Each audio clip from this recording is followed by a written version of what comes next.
But last night I sat in with the fucking band, and it was funny because I told you when I went over to, I was in Italy. I was just, I was jet lagged, and I always end up stumbling on some sort of fucking, shit on YouTube. Like the first time I went over to Europe, since I've been doing the podcast, I somehow stumbled upon somebody who had uploaded all 4 of the Pittsburgh Steelers' first 4 wins in the Super Bowl, the games in their entirety. And I just sat and watched, and I binged watched them because I was afraid the NFL was going to take them down.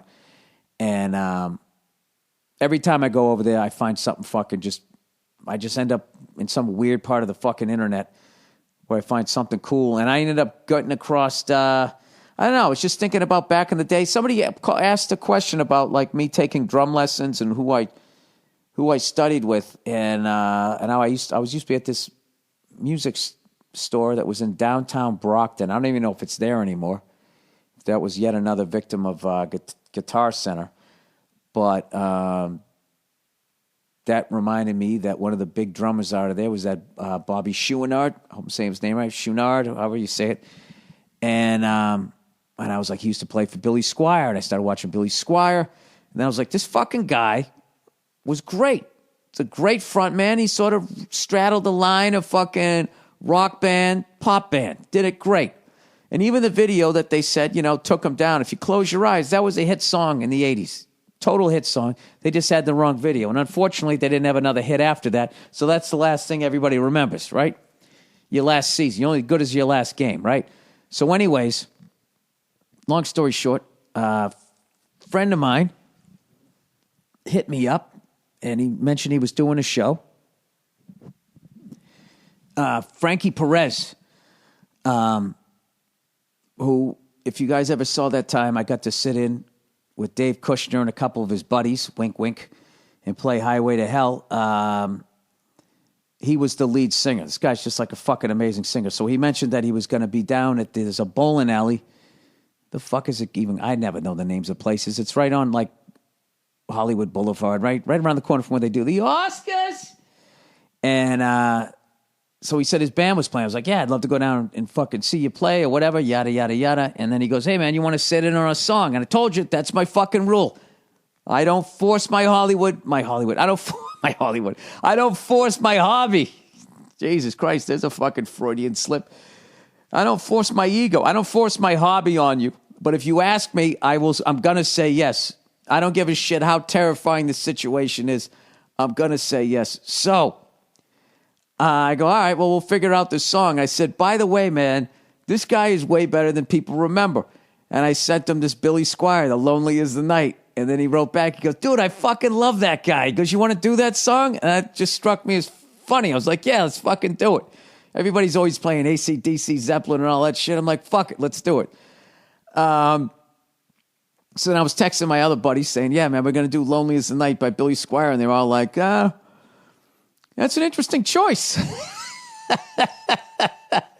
But I knew Frankie was going to kill it. So anyway, so I go down there. And he just has this fucking monster fucking band of players. Like they're sitting there tuning up to play. And they were going to do a cover of Dazed and Confused. And the other band's like, load in their shit. And just a guitar player played the first sort of notes of the song. And I don't mean like the bass line. I just mean some of the licks. And he had a Telecaster, just like Jimmy had, when he first came over here, played at the Whiskey.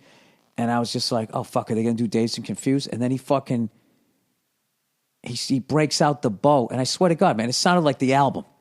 Then the whole band kicks in. And the woman on drums, Valerie Franco, right?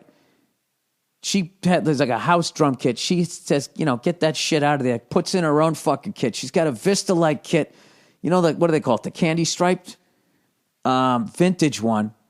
They start micing it up. It sounds fucking unbelievable. And I'm listening to her play and I'm going like, oh shit.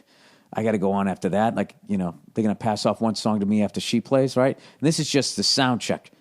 I didn't realize that she was only going like 40%. I tweeted a video of her playing a cover to Mute Math, of all people.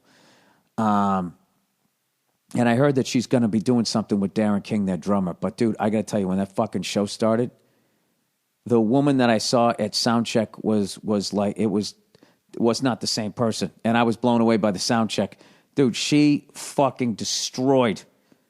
She the set began. She just hit the cymbals like twice, and I was like, "What the fuck?" That sounded better than anything I've played in 20 years. Absolutely, fucking was murdering on the drums, and when it was coming time for me to play the song I was sitting in, I was literally getting the same butterflies I used to get way back in the day when I first started doing stand-up, and there was somebody killing on stage, and I was just... comedians know this, where all of a sudden you feel like you're 2 inches tall, going like, I can't follow that.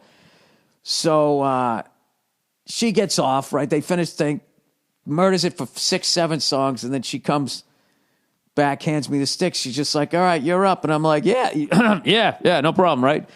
So I sit down and we go to play it, and the whole fucking thing went great, except I fucked up one major part, right?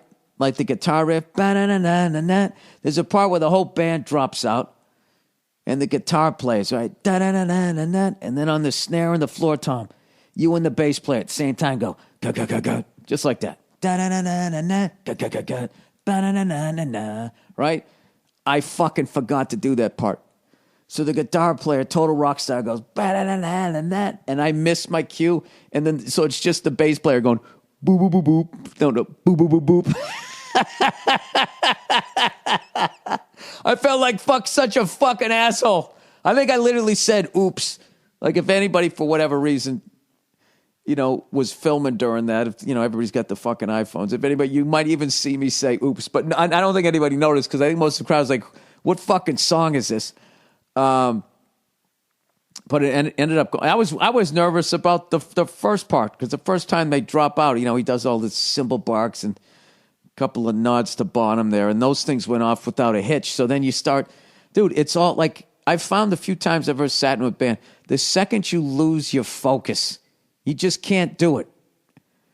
All those years I played, you just play along with like, playing along with records versus just being the only person playing is an entirely different game. And then if you sit in at a sound check and the singer's not singing, then you really have to be fucking paying attention. And I just, once I got past that little fucking shit on the hi-hat and the little Bonham lick, I was like, oh man, it's all fucking downhill from here. This is all pretty much straightforward shit. And fucking Freckles, as always. At some point, no matter how well I'm playing, I always turn back into the pumpkin, which I think is apropos considering the shape of my head. But anyways, I want to thank all those guys for letting me sit in. They were fucking amazing. This other guy, Sal, on keys. I apologize to some of the other people. I mean, there was like 5 or 6 people up there. Another woman, Kayla, singing her ass off. It was fucking awesome, man. And I swear to God, in another life, the same way I would have done comedy and continued to sleep on a futon right until my 40s, right up to my 40s, like I basically did, I would have done that to try to make it as a drummer. It's just too much fucking fun.